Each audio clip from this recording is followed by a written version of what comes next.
The Terminator is a sci-fi action classic which redefined cinema and spawned a million sequels of varying quality, but with a tiny budget compared to anything that came after it. Do the effects of the original hold up today, or should these scenes be better off terminated?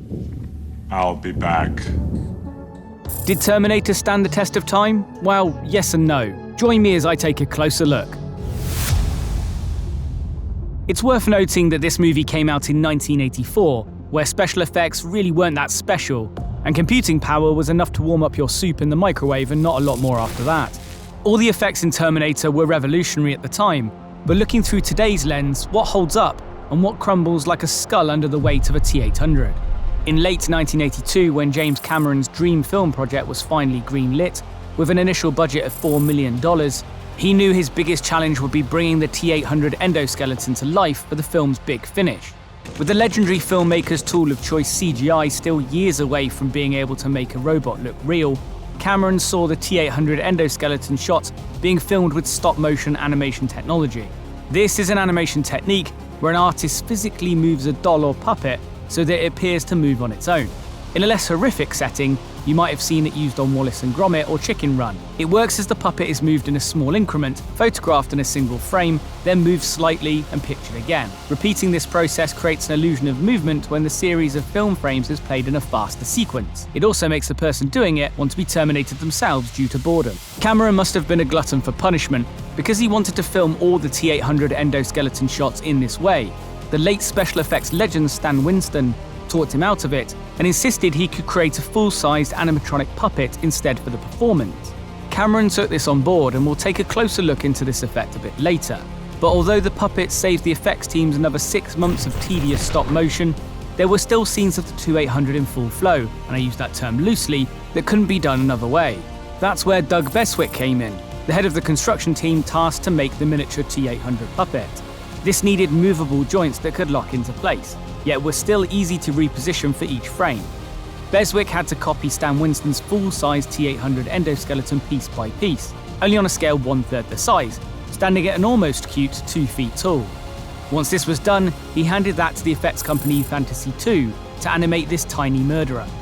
They had to take 24 photos per second of footage to match the 24 frames per second of live-action filming. The team also used a couple of tricks to make the whole thing look better.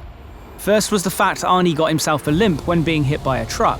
This made sure the juddery nature of the T-800's animated walk could be explained a bit better. Next was the fact they needed to add some movement blur, which was provided in the form of a very high-tech method of smearing Vaseline on a pane of glass and placing it in front of the camera. Throw in some rear projection that Cameron had already filmed, like the burning wreckage of the truck, and you've got a walking Terminator skeleton looking like the stuff nightmares are made of, especially my nightmares when I stayed up to watch the movie in my room past my bedtime on a school night. But does this effect hold up today? Kind of. There's no kidding that there's something weird and uncanny about the way the Terminator moves, with the stop motion bordering on tacky, but because he's a robot, it actually adds a terrifying feel to his movement. Yes, it's not aged well at all with the advent of new technology and the giant leap Terminator 2 made, but T1 has its own quirky, nightmarish charm with the juddery nature of Arnie's bones. But there's no charm about the next effect. This proved to be just pure terrifying.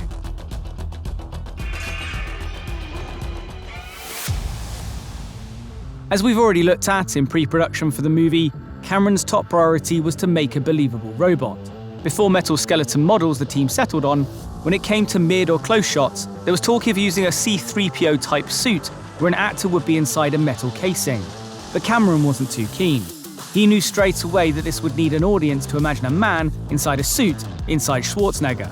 It was pushing the limits of their suspension of disbelief. Imagine the movie with an army of C-3POs, then tell me it wasn't a bad idea.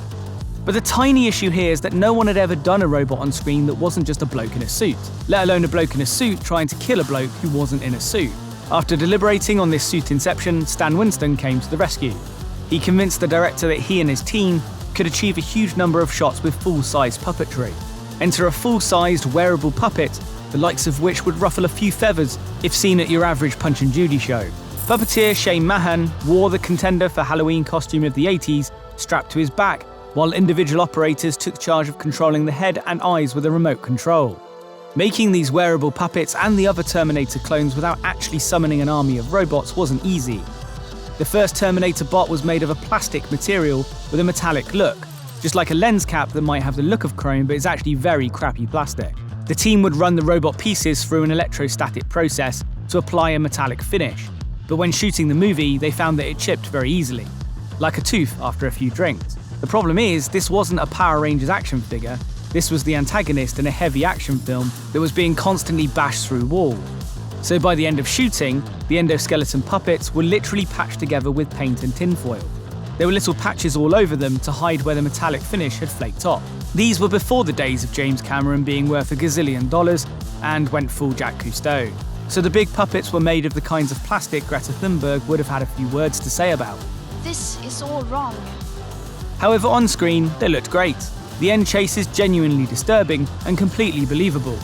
Even today, there's nothing here that takes you out of the action, and not a single piece of tinfoil appears to be seen. It's no wonder Stan tried to talk Cameron out of stop motion, because these practical effects are so much better than the nightmarish Wallace and Gromit attempt. And speaking of nightmarish, another terrifying scene is when Arnold decides to do a little bit of surgery on himself in an Airbnb that had struggled to get 1 star. Yes, it's that man Stan Winston again, who provided the puppet to make this scene work, and no, this one isn't quite as good as the last effect we've looked at. But to be fair, the team were tasked with making a moving bust of Schwarzenegger in 1984, so I think we can cut him some slack. Half of the scene was performed by Arnold with a bladeless scalpel, while the other half used 2 extremely fake-looking Schwarzenegger head molds to show the aftermath. One was of 1:1 scale, while a second larger fake head was created for robotic eye close-ups. Although we're used to Terminators playing doctor on themselves now, back in the 80s this was the first time that we'd seen a bit of self-surgery. Both the scene with the robot arm and the eye reveal essentially use a classic bit of sleight of hand to merge puppet with human, including the intense close-up scene in the bathroom, which partly set the mood, but also partly makes sure you don't see the real Arnold in the background. Sorry for ruining the illusion, but if you didn't think this was a puppet in the first place, then maybe you should consider eye surgery. If you think that puppet didn't look great, then wait until you see it 35 years later. It's not aged well, literally. The son of Stan Winston team member Tom Woodruff Jr.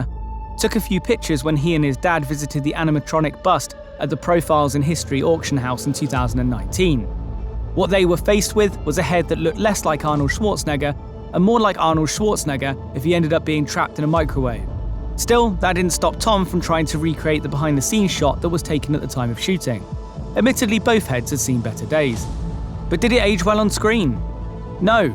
Let's keep this one simple. Although the scene is brilliant and a first glimpse into the cyborg nature of the Terminator, the effect takes you completely out of it because of how clearly this is a puppet. You're bungee jumping into the uncanny valley, bouncing back out, only to be plunged straight into its depths once again. But there is another caveat: the whole thing looks robotic, which is exactly what it's trying to show. Just a shame that for the rest of the movie, he's being played by a human, apart from the bits where he's played by a plastic model on an effects guy's shoulder or a 2-foot tall LEGO Technics figurine being moved 24 times a second.